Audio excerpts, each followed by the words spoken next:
Bringing people and communities together on seclosounds.org. Your listening station.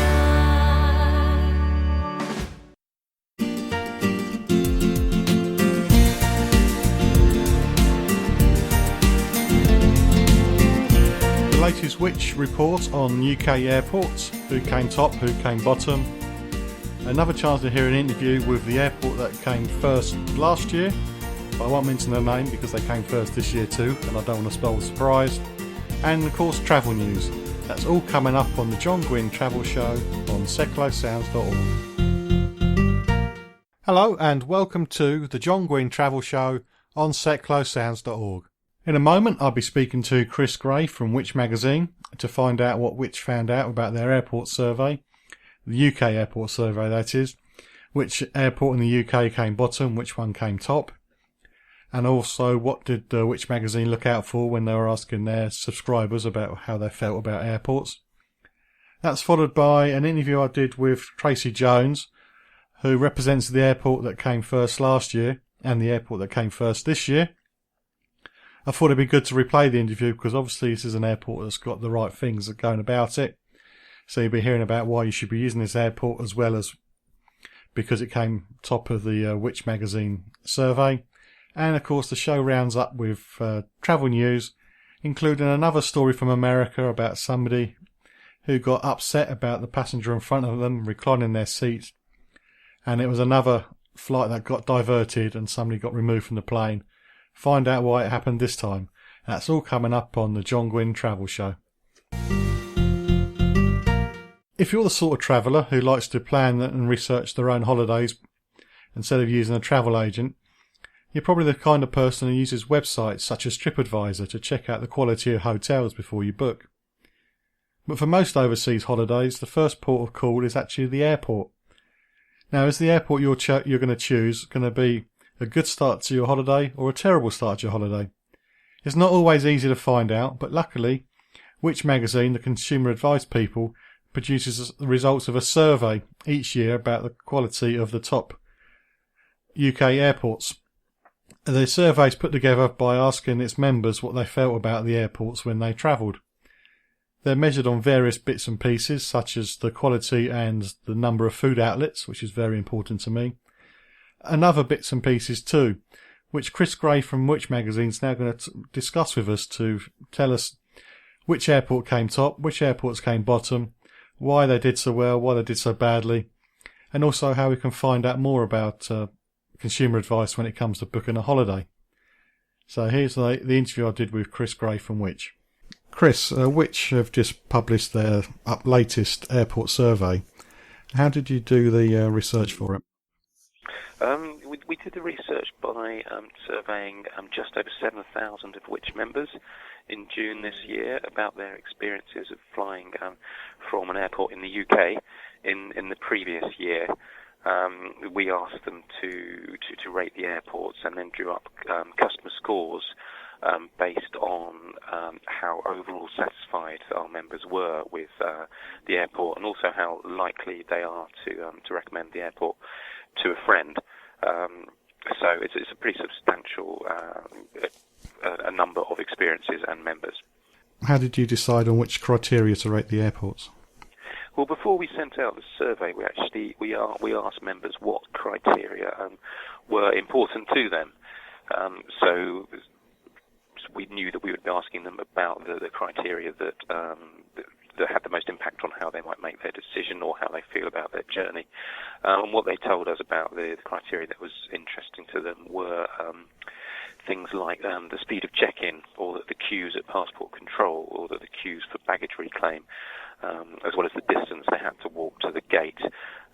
So we asked them all about those and used their answers to form the rating categories for our survey.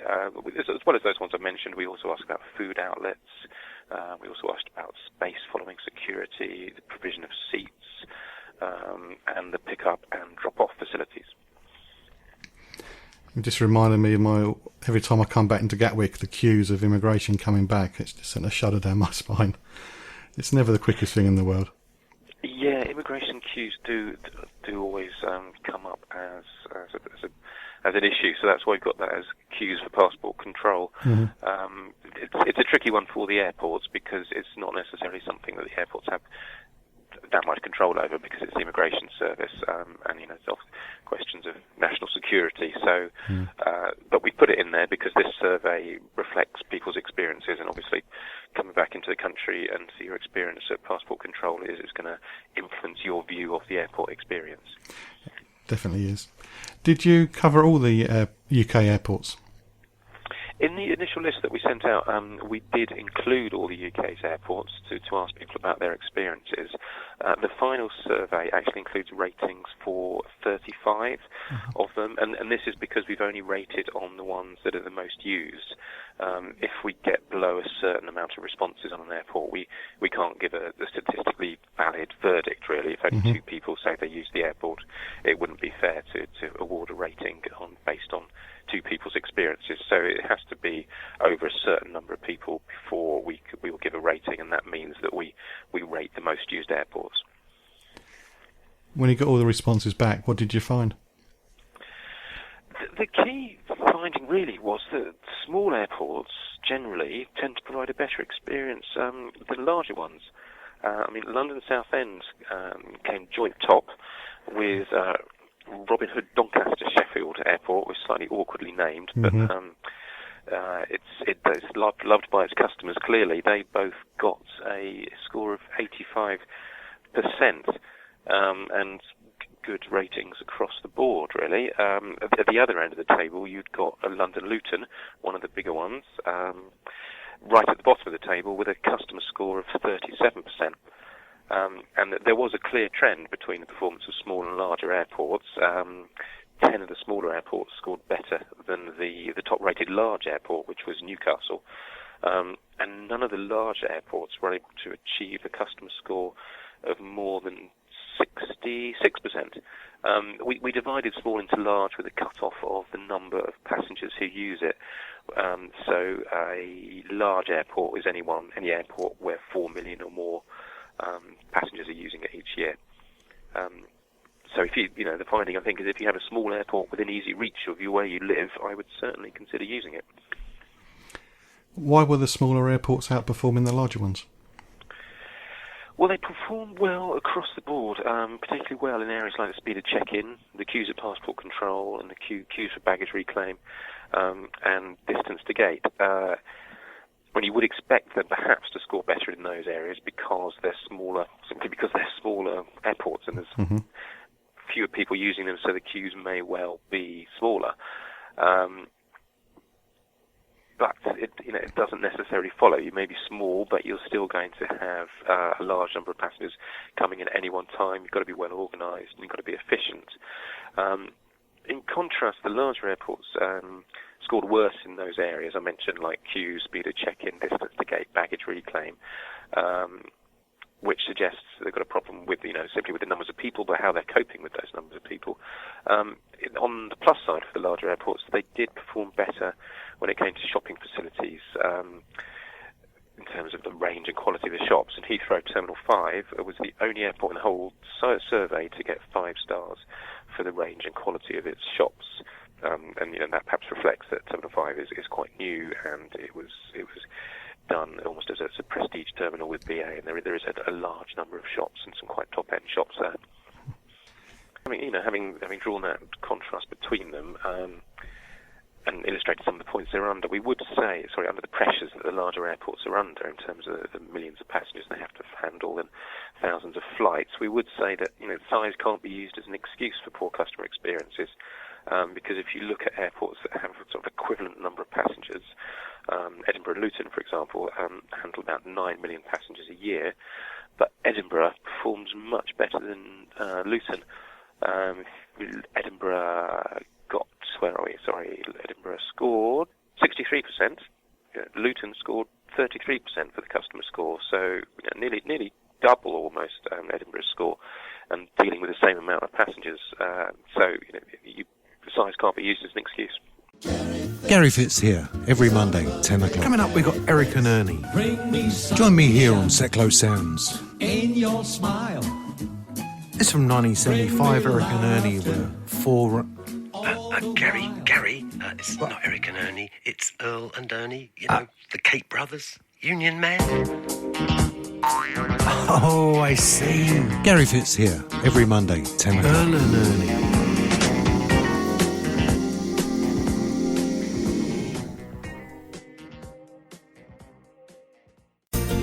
You're listening to the John Guinn Travel Show on seclosounds.org. Still to come on the show in travel news, the reason why another flight in the USA got diverted. But at the moment I'm speaking to Chris Gray from Which Magazine. We're discussing the results of their latest UK airport survey. We said before the break that generally the smaller airports do better than the larger ones. But is it always good to use a smaller airport? Can there be a problem with using a smaller airport? Let's find out. You said with the smaller airports that the size helps with the experience because there's less distance to travel, and there might be a con with it because there's less shops. But are there any other problems with the smaller airports? To be frank, where they tended to score lower was on food outlets. A couple of them didn't get high scores. So that South End that came top only got 1 star for food outlets. It's a new airport. It's small. You perhaps don't need as many food outlets as you do in a big one, but it does suggest that people would like more than there is now. Mm-hmm. Blackpool also got 1 star for food outlets, as did Cardiff. The other areas where they tended to drop a little was a couple of lower scores for pick-up and drop-off. So although they're small, it doesn't necessarily mean it's convenient. Cardiff didn't do very well for that, neither did Leeds Bradford. They would be the other things, but overall, the picture for smaller airports was of satisfied and happy customers. Okay, so food's very important to me now. If you could see the size of me, you'd understand that food is very important. Oh, right. Much more than the shopping. Right, okay. Well, I'll try and see who scored best for food out of the small airports. That might be near you. London City does okay. Robin Hood, Doncaster, these are all a bit of a drive from you, I guess. London City's not too bad. Right, I'll have to go there. But Heathrow Terminal 5 is the place you really want to be going from if food is your key factor. It is, it's definitely up there. Well, they've got Gordon Ramsay restaurant there as well, so that could be something to test out. Mm-hmm. That's going to go down on my list of things to do for the rest of the year. You said Luton and Stansted came bottom. What was so bad about the airports that caused this? Well, Luton, right at the bottom, what was so bad? It was almost everything, really. It got rated 1 star across the board, including speed of check-in, queues of security, and pick-up and drop-off. And we also asked members to put their views into words, and what summed up Luton was a couple of members said described it as the worst airport in the world, an embarrassment to the UK, and worst of all, perhaps I do everything possible to avoid this hellhole. So Luton clearly has got a long way to go, which I guess that might be for your listeners. That would be one of the closest airports, I imagine. So they may well have their own experiences of Luton to back that up. Stansted also did less than brilliantly. It was down to 2 stars across the board, but it only managed to get 1 for seating provision and queues for passport control. So Stansted's a pretty busy airport, but people clearly feel that there's nowhere to sit in comfort when you're dealing with delays that come with a busy airport. And you would imagine that is something that an airport can relatively easily rectify, but installing a few more seats. So we would hope that might be something Stansted might want to look at. I'm at Luton Airport a lot because it's just around the corner, and you do hear a lot of people grumbling, especially about the drop-off fee and the fee for the plastic bags and security, and you have to pay to use the trolley. This is at Luton? This is at Luton, yeah. The drop-off is quite a distance away from the terminal, and you have to pay £2 to use it. And if it's raining, you get wet, so that always makes people grumble a little bit. So I can see where people are coming from. Yeah, and paying for the trolleys is something that infuriates people as well, I think, because you just naturally expect to get your pound back when you return the trolley, don't you? But if I'm right, you pay your pound and they keep your pound, is that right? They'll keep it, yeah. You don't get it back. Yeah, it's not great. No, I mean pick-up and drop-off charges are in a separate survey. They were the biggest sort of airport frustration for our members. I think, if not the biggest one of the top 2 or 3. And it's an irritant that you'd think perhaps airports can avoid, really. I'm not sure if it's come up in your survey, but if you don't use the drop-off at Luton Airport, you stop on the highway and then drive off. They've got cameras there, and you get a nice little ticket coming through the post. Oh, really? Yeah. No stopping in? There are small signs up warning people that would happen, but it's a private road. You stop, set somebody off, and the camera catches you, you get a fine. Right. Yeah. They're not doing themselves any favours, are they?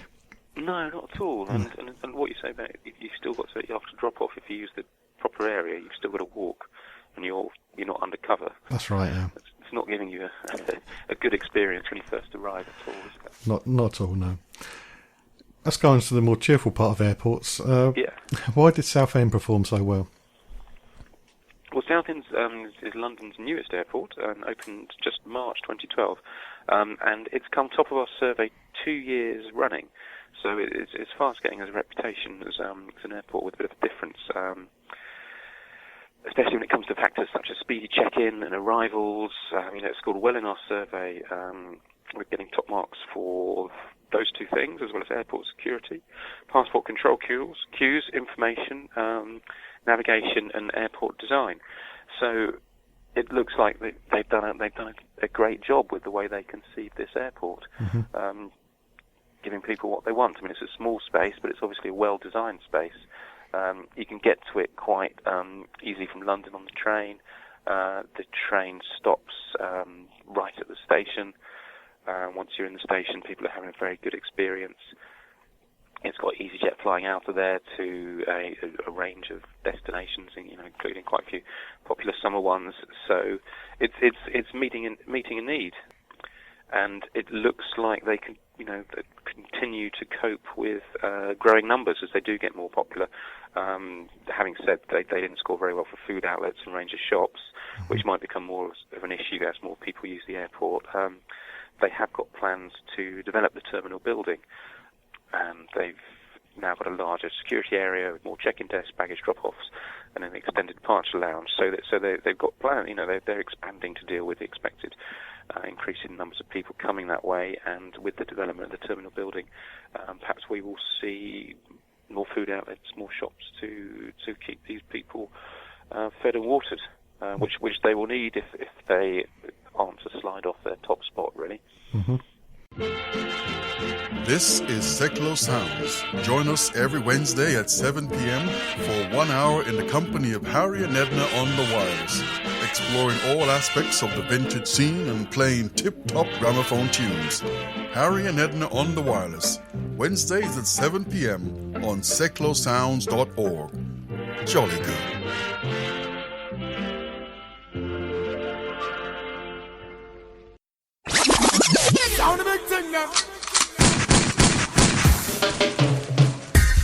Hi, blessings to each and every one of you. Join me, Darren Hoy, with the Reggae Takeover Show for 2 hours of the finest reggae vibes, each and every Wednesday, 9 through to 11 p.m, here on Seklo Sounds. Don't miss out on your weekly Sunshine Fix, featuring roots, rude boy, dub, lovers rock, ska, one drop, and much, much more. So go on, give your sound system a treat. Join me, wind down low, and skank the night away. One love. That's Wednesdays, 9 through to 11 p.m, live on Seklo Sounds. It's a top selector.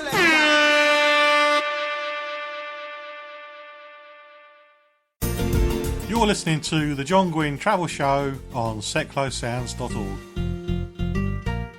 Still to come on the show, my interview with Tracy Jones, who represents the best UK airport, Southend. They won last year, and last year I chatted to her to find out more about the airport. And it seems a good time to replay the interview, seeing they came top again this year. But at the moment I'm speaking to Chris Gray from Which Magazine. The beginning of this little section is going to sound like I'm doing a free advert for Southend Airport. It just happens to be that way. But we're talking about how you can save money by just being clever with which airport you choose. Just by looking around and travelling a little bit further, you could save hundreds of pounds. And we're also going to find out more about Which Magazine and what other travel advice you can get if you sign up for their subscriptions. At the risk of sounding like an advert for Southend and EasyJet, when I've been looking at fares, they have really good deals as well. It's worth going that little bit further just to get a good price on your flight. So I think they've got everything at the minute. Okay, where are the deals at the moment? Now you put me on a spot. I've not looked for a couple of weeks. Okay. But I was looking for comparing Southend and Luton, and Southend was definitely worth the extra travel time to get there to get the flight. I guess they're trying to get more people to use it, so they're having better deals. Yeah, I think that could well be true, and it kind of fits with what we found in our survey actually, because we also asked people about whether they would be prepared to travel further to an airport if they could cut the cost of the holiday, and they told us that they'd be prepared to travel on average an extra 1 hour and 40 minutes to a different airport if they could save about £100 on a holiday for two, and the distance that they would be prepared to travel went up the more they were likely to save. To save 300, they'd be prepared to travel 2 hours 20 minutes. To save 400, they'd be prepared to travel 2 hours 40 minutes. And we did have a look at the potential savings that you could get by using different airports, travelling further to an airport. And we did find that you can get cheap deals from trying a different airport that's within reach, might be surprisingly within reach. So it is worth considering airports you might not normally go from. Mm-hmm. Yes, I have to be more careful when I do my own travel and travel that a little bit more to get the better deals. I should know better. You've probably got a choice of Birmingham, Luton, Stansted. Yeah. All fairly within reach of Milton Keynes, I imagine. Cambridge as well, which is a lesser known airport, but that's just around the corner. Yes, that's true. I guess they have quite a few charter flights. They do, yeah, and they've got some good connections, but I've not tried it yet. Yeah, I think sadly Cambridge was one of the ones we didn't quite get enough responses to give a rating to, but maybe next year. Yeah, they're pushing it heavily, so it could be there next year. Yeah, well, it could be in a bit of competition for Stansted. Straight in at number one, it might be. You never know. Yeah, I mean, and we did find, we looked at the package holidays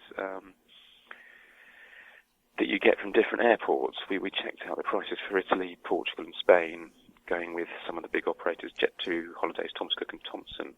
And we had a look at all the airports within 2 hour drives of some of Birmingham, London, and Manchester city centres, which would bring in some of the airports in your area. And some of the savings were pretty good. The biggest we found was about £584 for changing from Gatwick from changing from Luton to Gatwick. That's on a Thompson holiday to Portugal. So it might be that you live southwest London and you automatically think you need to go to Gatwick, and you might want to avoid Luton because of the customer reports that our survey has exposed. But you should also check the prices. So if you're prepared to put up with the longer journey and the experience that is Luton Airport, if you can save £580, that may be something you're prepared to consider. Yeah, I'll definitely consider that. Yeah, he put up with a lot for £580, I think. And although that was the biggest, and we didn't get that on every sort of airport switch we looked at, we did find we could save more than 329 of the airport switches we looked at. An airport switch, I mean, just changing the one you might normally go to for one that's a little bit further away, or just another one that's within 2 hours drive of your home. It could still be the same distance. So that's quite a high proportion where you could save £300, and I think that's worth checking out. Yep. I'm sure everybody's heard of Which magazine, because you do come out with good consumer advice an awful lot, but how do we find out more about you in general and your advice on travel in particular? Well, there's a travel magazine comes out every other month, September, November, and January. So there's the print product. We've also got the website, which is www.which.co.uk, And on that website, we have some of our key travel surveys. So the airport survey is on the website. We also have surveys about airlines, holiday companies, car hire companies, and as well as doing customer surveys about companies that you might use. We also do product tests. So if you're looking to get some new luggage, we have tests of different types of luggage. We list the best buys and also don't buys. So that can be useful advice. We also have best buys and product tests for outdoor clothing and tents if you're into camping and the outdoor life. So there's a range of advice on there about travel. And we also have the consumer rights advice, which is linked to the Which website. It's the same URL, but / consumer-rights. And that's very useful if you've encountered a problem. For instance, if you've had a delay and you think you might be entitled to compensation for the airline, it sets out what the rules are in terms of compensation for delays or also airport cancellations. And it tells you how to go about claiming for those delays. It even has sample letters that you can download and fill in with your specific case and send them off to the airline, and that will get your claim for compensation going. It also covers grounds such as if your flight's delayed, what you're entitled to while it's delayed, what the airlines have to give you in terms of refreshments or accommodation if it's delayed overnight. So it's absolutely useful resource for making sure you know what your rights are and making sure you get them. That's good, because a lot of people don't know what their rights are when it comes to that, so it's handy to have a good source. Yeah, I mean, I think some people may not even know they have any rights. It's something the airlines should publicise. If there's a delay, they should be telling people what their rights are. We encourage them to make sure that happens all the time. I hope it does. But we do hear from members that occasionally they've been delayed and they weren't getting any information from airlines. So it pays to find out what you're entitled to and to make sure you get them. Just to big up Luton Airport on one thing, there is actually a poster in Luton Airport that does lay out your rights, what you're entitled to. Right. But a negative is if you're not bored and you're not looking at all the posters on the wall, you'd never notice that it was there. So although it's there, you have to be really bored to find it because it doesn't really stand out, but it does list everything.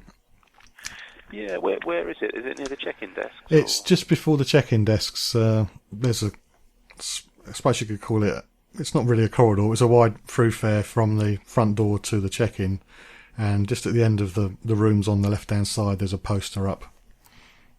But you're probably too busy looking at the departures board and the queue in front of you to notice there's a poster on the left-hand side. Yeah, I mean, I think that is that's doing what they're supposed to do.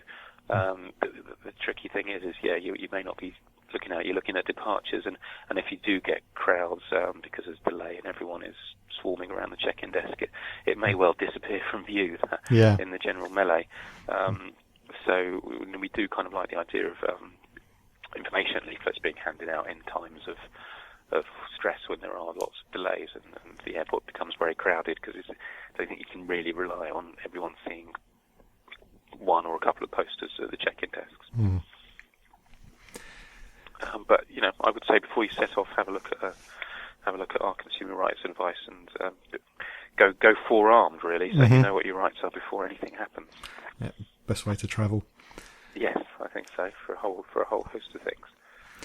It's just thinking about what else we do have on the website, and we've got cruise lines rated, and we have advice about which are the best cruise lines according to our members. We have the same things for car hire holiday companies. We have recommended providers based on people's opinions, and there's also a bit of advice about what are the pitfalls to avoid when it comes to car hire. It's a tricky subject, but so there's useful advice there about these different aspects of travel to help you make sure your trip goes smoothly. Okay, well, thanks, Chris. Thanks for all your advice. That's all right. It's a pleasure. Step into the spotlight with me, Lucy, every Wednesday between 6 and 7 p.m. on Sept Sounds. I'll have new music, the latest entertainment news, and interviews with local bands. If you're in a band, or if you have music that you think I should be playing, I'd love to hear from you.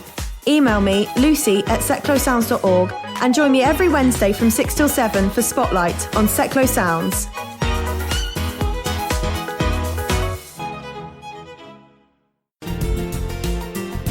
You can contact us or just keep up to date with travel news at facebook.com/John Guinn Travel Show. Well, there's no point in not saying who this interview is with now, because we've told you that Southend came top of the Which survey of UK airports for the second year running. Last year, after the Which's report, I interviewed Tracy Jones, who represents Southend Airport, to find out more about it. Because although I was in travel at the time, I didn't know anything about the airport, which was a terrible, blunder, I guess, because at the time they were offering really good prices, and for 2 years running, it's been the best UK airport. Get it out, new teeth. So here's the interview I did last year. There may be one or two bits that are relevant to 2013 and not 14, but on the whole interview is still up to date, and you can still learn more about Southend Airport. And perhaps after listening to this interview and thinking back to the Which's report, you might decide that next time you're flying from the UK, you're going to give Southend Airport a try. People may be aware that Southend was voted as one of the best airports, or the best airport, by Which magazine. But perhaps nobody knows the background to the airport. So can we just start off? It started off as a military airfield. Could you tell me about the early years, please? Yeah, the early years. Well, I mean, the airfield was established by the Royal Flying Corps back in World War I, and was actually the largest flying ground in Essex with the greatest number of units. And so it became sort of RFC Rochford in those early years. And then in 1939, the Air Ministry requisitioned the airfield, and it became known as RAF Rochford during World War II, and was a base for fighter squadrons flying Spitfires and Hurricanes, as well as Bristol Blenheims, out of the airport to sort of support the war effort from here as well. Then obviously it went, as it developed, it became a municipal airport in 1947 and returned to sort of military use and civil aviation. Mm-hmm. I heard that there's a Vulcan bomber there, is that true? Yes, there is. It's been here since 1986. It's an Avro Vulcan XL426. It's one of the three remaining in running conditions. It's owned by the Vulcan Restoration Trust, which is a registered charity, and they keep the systems and the engines of it all serviceable, and occasionally it gets to be taxied, but it's not as airworthy, unfortunately. That's a shame, because they're quite something to see, aren't they, when they're flying? Yeah, absolutely. I think you said that it started becoming municipal commercial 1947, did you say? Yes. Yeah. Where could passengers fly to back then?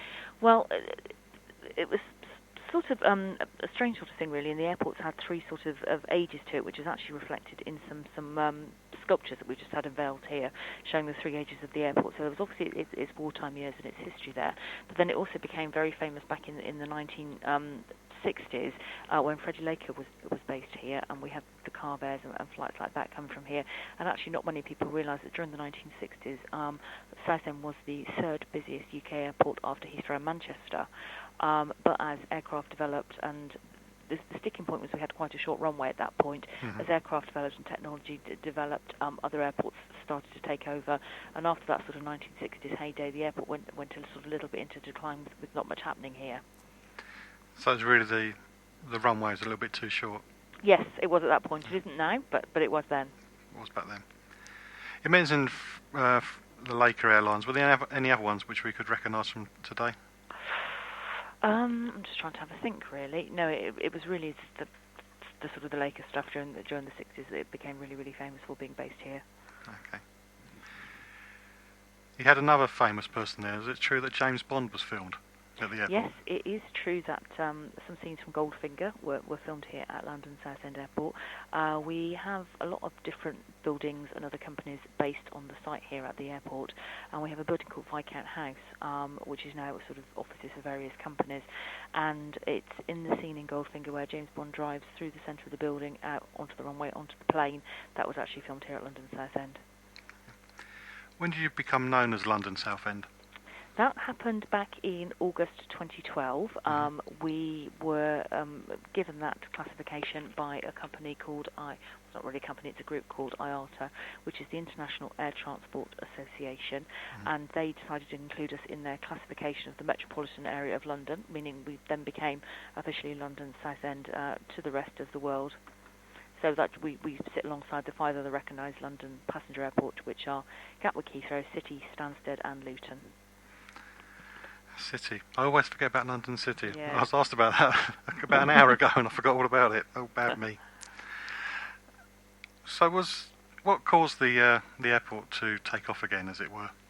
Well, it was in 2008 that the Stobart Group, as in Eddie Stobart, bought the airport, and it was their aim to redevelop the airport and make it ready in time for the 2012 London Olympics. So it was a 4-year plan to redevelop the airport and get it into a good state to be a functioning regional airport. So lots of different building projects happened to make that happen. First of all, we got a new air traffic control tower that was opened in July 2011. Then we had the London Southend Airport Railway Station, because there was a line running from Southend Victoria into Liverpool Street, but there was no stop here at the airport. But though the rail line actually just skimmed the edge of the airfield, so we built a train station here, and that was opened in September 2011. Then there was the all-important 300-metre runway extension, which was a lot of the development of the airport was about, because as I explained earlier, the runway was a little too short for the more modern, quieter, more eco-friendly aircraft. So we sort of fell a little bit behind. So by extending the runway by 300 metres, it allowed us to take the more modern aircraft and to work with airlines such as EasyJet and Aer Lingus Regional. So the runway extension opened in March 2012. We then had a brand new passenger terminal, which was opened in March 2012 as well. And then we've had various other developments followed off the back of that, including an executive handling lounge for private jet passengers. We also opened a Holiday Inn Airport hotel as well in October 2012, and we also got a new radar as well in summer 2013. So well over £100 million worth of investment in the airport to get it ready in time for the London 2012 Olympics and Paralympics. You mentioned a couple of airlines, but how many have you got operating from there now? Right, well, we currently have services with Aer Lingus Regional, operated by Air Aran, and they go to Dublin 3 times a day, but they also offer services with an onward connection to USA and Canadian destinations. So that's Boston, Chicago, New York, Orlando, San Francisco and Toronto. So you clear US immigration in Dublin, which means you save a lot of time because you arrive in the US as a domestic passenger. We also have EasyJet based here. They have got 4 aircraft based with us at the moment, and depending on which timetable we're on, we've currently got departures to Amsterdam, Alicante, Barcelona, Belfast, Berlin, Edinburgh, Faro, Geneva, Ibiza, Jersey, Krakow, Malaga, Mallorca, Newquay and Venice. We also offer Thompson First Choice holidays from here as well to Palma, and from next summer we'll be offering holidays with Balkan Holidays as well from London Southend Airport. So you've had quite a rapid growth in the last few years, but how many people have you got working there? Judging from what we sort of put as a yardstick was from sort of when the development really took off in summer 2011 to summer 2012, when obviously we opened a full stretch, and we had 500 more people working at the airport in summer 2012 than we did summer 2011. I think we're up to about 519 new members of staff now since the redevelopment started. So it's been a massive boost for the local economy here in the South End area, with lots of jobs created as well. You can contact us or just keep up to date with travel news at facebook.com/John Guinn Travel Show. This is Seclo Sounds, your community radio station. If you'd like to volunteer some of your time and skills with Seclo Sounds, send an email to volunteers@seclosounds.org and let us know how you would like to be involved. MK Flyers Online, the fast and simple way to find any kind of business or service locally. Find us at mkflyersonline.co.uk or download the MK Flyers mobile app from your app store. MK Flyers Online proudly supports Seclo Sounds, community radio for Milton Keynes. The John Guinn Travel Show. Checking it out before you check in on seclosounds.org. Still to come on the John Guinn Travel Show is travel news, Last week I mentioned about a story that a story of an aircraft that got diverted in America because of the knee defender, which stops the seat in front from reclining. Since then, there have been 2 more instances, and I bet you can't guess one of the reasons why one of the flights got diverted, but you'll find out in a short while. But at the moment, I'm still speaking to Tracy from Southend Airport. We've talked about the history of it, and for those of you who are not too sure whereabouts it is or how to get there, we're now going to discover the routes into Southend. You said you got a new train station. What's the other routes into the airport? Well, we've obviously got the train station, and that's 8 departures an hour through to Stratford, and then obviously into London, Liverpool Street. So that's 8 departures at peak. Then we've also got the X30 bus stops here as well. Now that's the bus that is National Express owned, and weaves its way through Essex via Chelmsford, goes up to Stansted Airport as well, and various places all over the town. We've got lots of affordable car parking as well, and we keep an eye on the other airports, and we're actually the cheapest airport car parking of any of the London airports, which is great. But obviously we would be encouraging people to use public transport to try and get here if they could. Your new terminal building, what facilities do you have there? All sorts of things at the moment. We're currently going through a terminal extension, actually. So when it originally opened, obviously it had all the normal things that you'd find in a terminal building as well. So you'd come in, there's a ticket desk, there's obviously a currency exchange, car hire, that type of thing. And then you go through to the other side where we've got Stowmart Airport shopping, and obviously some catering outlets as well, and a W.H. Smith. We're currently extending the airport by another 90 metres, and the reason for doing that is one of our big things here at London Southend is our customer service commitments, and that is that when you arrive and you go through security, it will only take you 4 minutes to go through security, no more than that.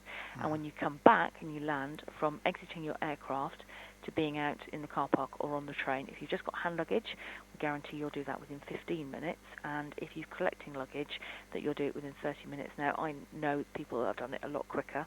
I have done it 8 minutes myself, including picking up a suitcase when landing from Amsterdam to go back through, so I know it is very, very fast. So what we were very keen to do is, as our passenger numbers grow, that we didn't slip on those very, very important customer service standards. So what we're doing with our terminal extension is creating more check-in desks, more security desks, more ticket desks, more space, more facilities for the passengers to enjoy when they get here, so that we stick to those 4 minutes through security and that really, really quick and simple way of coming back through when you land, which is what's setting us apart from all the other airports, and why we're topping that witch pole, because people like how quick and simple and easy it is here. Yes, I've been at an airport recently, and it definitely took a lot longer than 4 minutes to get through security. Yeah. Yeah, 12 desks, and I only had 2 open. So, oh dear. Yeah. I was not a happy bunny by the time I got through. I can imagine. Neither was anybody else. You were going on about all the expansion plans you've got. I'm just down the road from Luton Airport, and I know whenever they want to do something, there's a big hoo-ha in the local press about the locals being against it. But how are you working with your locals when you come up with these plans?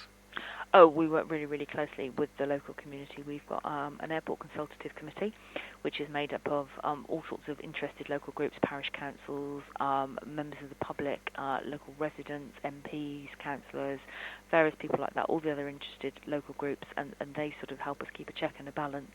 And obviously, something that was really, really important is when we applied to extend the runway and do the various works here at the airport back in 2008, we obviously needed planning permission.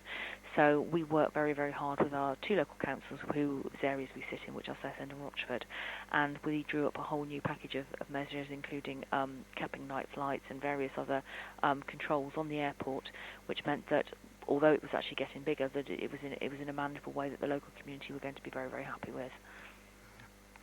That's good. With expansion, of course, everybody's talking about Heathrow, and there was Boris Island, and there's another estuary airport plan. How would that affect you? Well, we offer something very, very different here at London Southend. Part of our strength is in our smallness and simplicity. We're a point-to-point airport. We're not a hub airport, which is obviously what people are discussing for these other options. You know, we're always going to be offering something small, quick, simple. So we think there's always going to be room for people to prefer that rather than the bigger airports. You mentioned the Which Report. Could you just run through what that was, please? We were delighted to hear that London Southend Airport beat all other UK airports to be named the best in Britain in the latest Which Passenger Survey. We topped the poll. We got a customer score of 84% and a maximum 5-star rating in 5 of the 10 categories assessed. This left airports such as City, Heathrow, Gatwick, Stansted, Luton much further down the table. How it worked was, it was back in, I think, June 2013, which surveyed 11,500 of its members. They were asked to complete an online survey about their experience from flying from UK airports in the last year, and then those customer service scores were based on overall satisfaction, how likely people were going to be to recommend the airport to a friend. And they looked at things like speed of check-in, airport security, passport control, information navigation, airport design, all those previous ones we scored maximum 5 stars in. They also looked at things like airport environment, food outlets, shops, toilets, facilities, things like that as well. And as I just said, we came top of the poll with an 84%, which we were absolutely delighted about. That's a nice little tick against all your work, isn't it? Absolutely, yeah. I mean, it's a great testament to the really hard work of the team here at London Southend Airport that we've all put in over the last few years to sort of building this up to the level we are at now. Finally, how can listeners find out more about London Southend Airport? Get it right. The best thing to do is obviously to check out our website, which is www.southendairport.com, and obviously you can find us on Facebook and Twitter as well, with regular updates and offers and all sorts of things like that. So what's the Twitter address? We are #Southend Airport. You're listening to the John Guinn Travel Show on seclosounds.org. Seclo Sounds exists to bring people and communities together to celebrate all that's best about the city of Milton Keynes. We produce a variety of music and speech programmes, and you've heard some of the promos in this show, and we're produced by local people and run by over 60 volunteers. However, there's always room for more, so if you have a programme idea or a skill that you want to offer, please send us an email to volunteers@seclosounds.org. And of course, as we're all volunteers, we can't operate without the help from our partners, and one such partner is Interaction. Seclo Sounds is based at the old rectory, which is the home of Interaction MK. They've been bringing arts to life in Milton Keynes for over 35 years. They use the arts to improve the life chances of disabled people and others in challenging circumstances through shared created activity. Their programs help participants to develop creative, personal and social skills. To find out more, please visit them at www.interactionmk.org.uk. You're listening to the John Guinn Travel Show on seclosounds.org. All websites mentioned in this show can be found at facebook.com/John Guinn Travel Show. And now, travel news.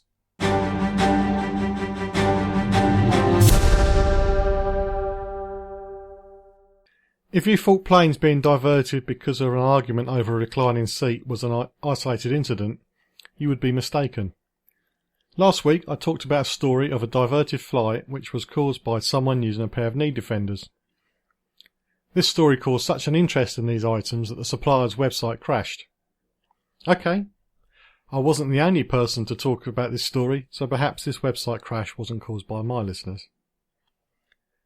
If you didn't hear the details, and why not?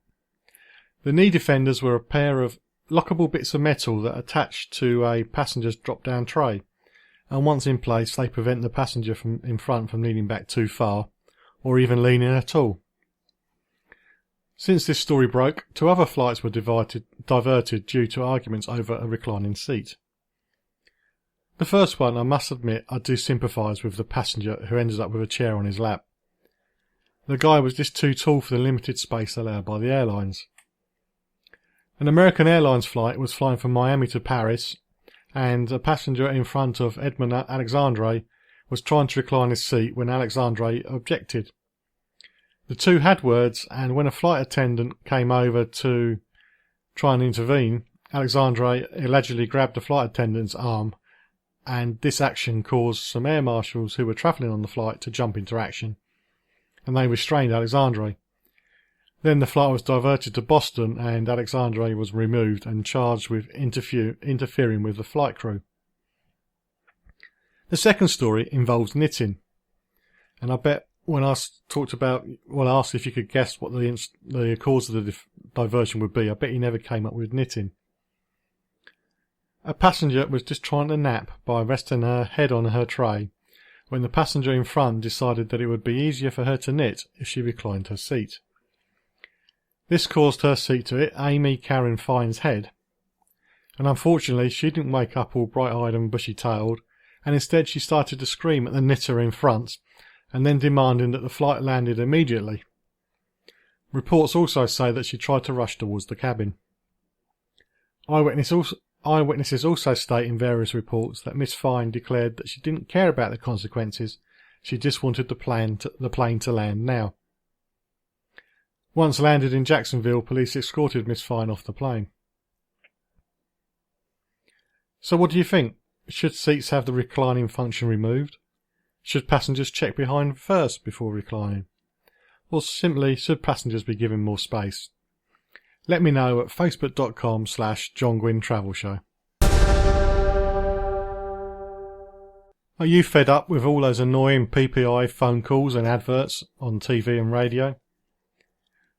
Well, for some, these PPI adverts have actually given them some good news.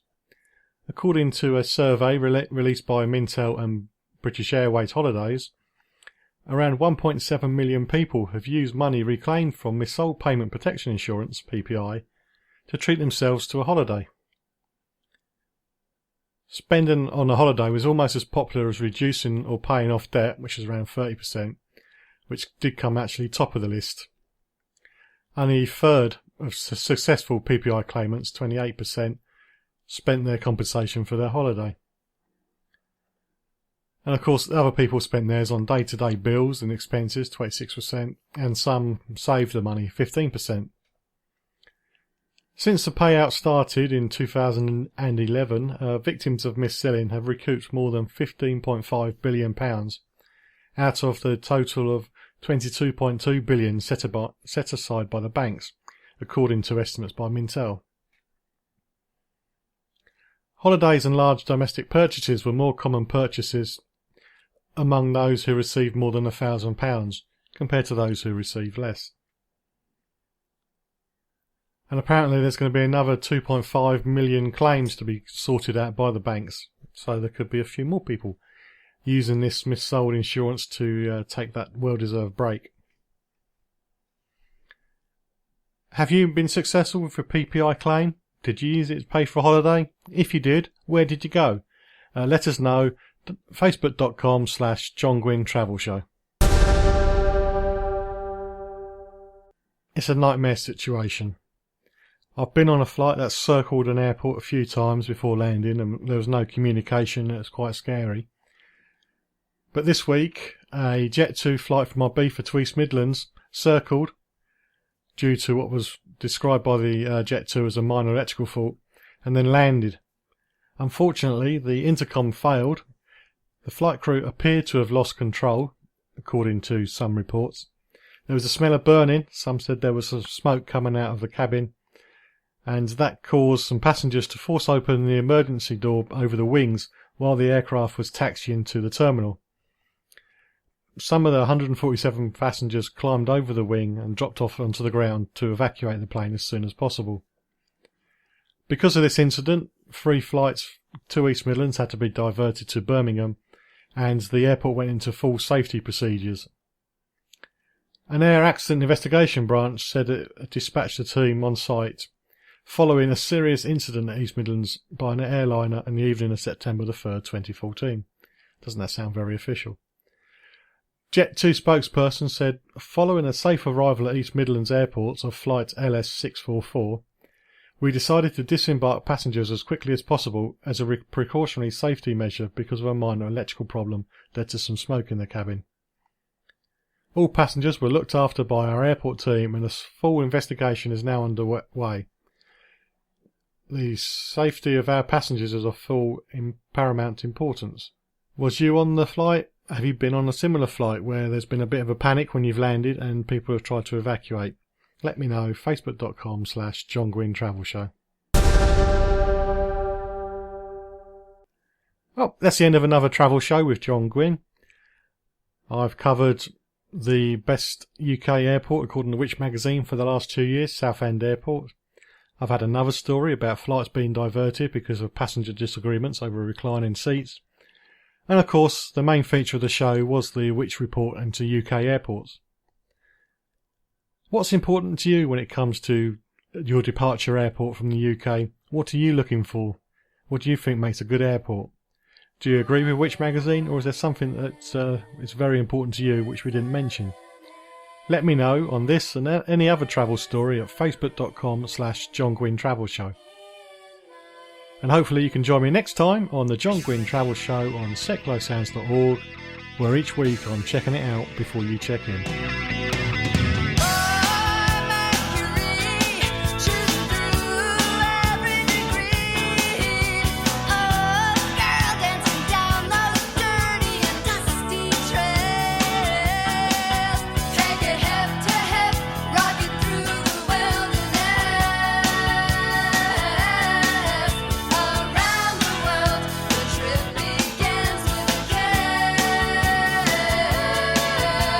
Right.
MK Pulse proudly sponsors Seclo Sounds. MK Pulse is Milton Keynes' local magazine, bringing helpful information on food, health, fashion, money, travel, culture, and much more to 66,000 readers every month. Plus news, views, and what's on from around the city. If it's happening in Milton Keynes, it's in MK Pulse, and it's available online at www.mkpulse.co.uk. MK Pulse and Seclo Sounds, the heart and soul of the city.